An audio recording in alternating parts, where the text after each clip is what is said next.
ঢাকার এক সকালে একজন মানুষ লাইনে দাঁড়িয়ে আছে হাতে একটি ব্যাংক চেক নিয়ে। সে জানেও না আজ সে ব্যাংক থেকে টাকা তুলতে পারবে কিনা।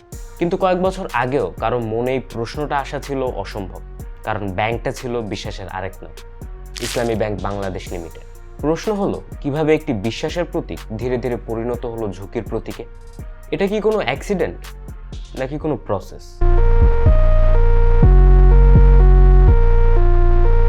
2016 সাল অবধি ইসলামী ব্যাংক ছিল বাংলাদেশের সবচেয়ে বড় প্রাইভেট ব্যাংক।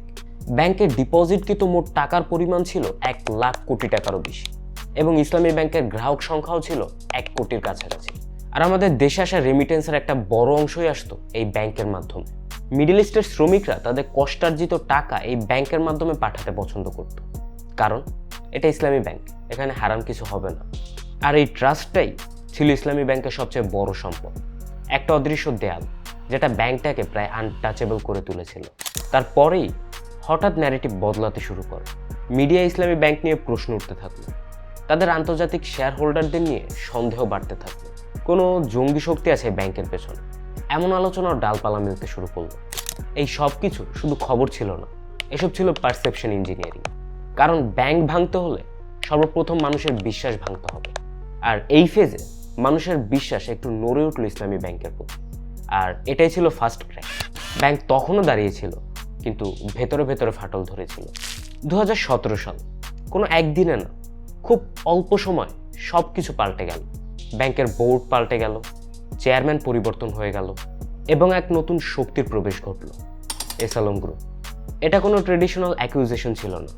ব্যাংকের শেয়ারস কেনা হলো, ইনডিরেক্ট ওনারশিপ তৈরি হলো, এবং মাল্টিপল কোম্পানির মাধ্যমে কন্ট্রোল নেওয়া হলো ইসলামী ব্যাংকের।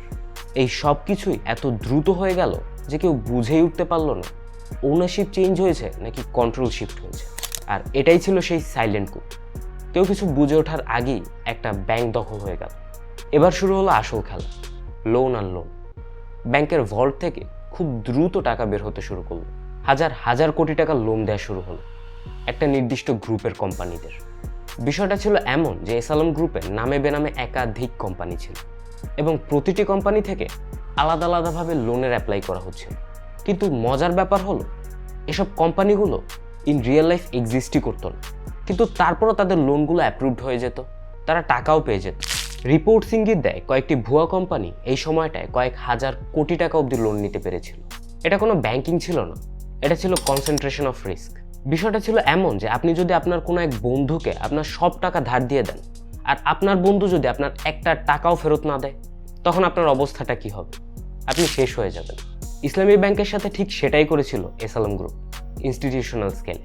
সর্বশেষ রিপোর্ট অনুযায়ী ইসলামী ব্যাংকের ঋণ খেলাপি 86,000 কোটি টাকা। সবশেষ 2023 সালে ইসলামী ব্যাংকের প্রফিট ছিল 600 কোটি টাকার বেশি, আর 2024 সালে 100 কোটি টাকার কাছাকাছি প্রফিট করেছিল ব্যাংক।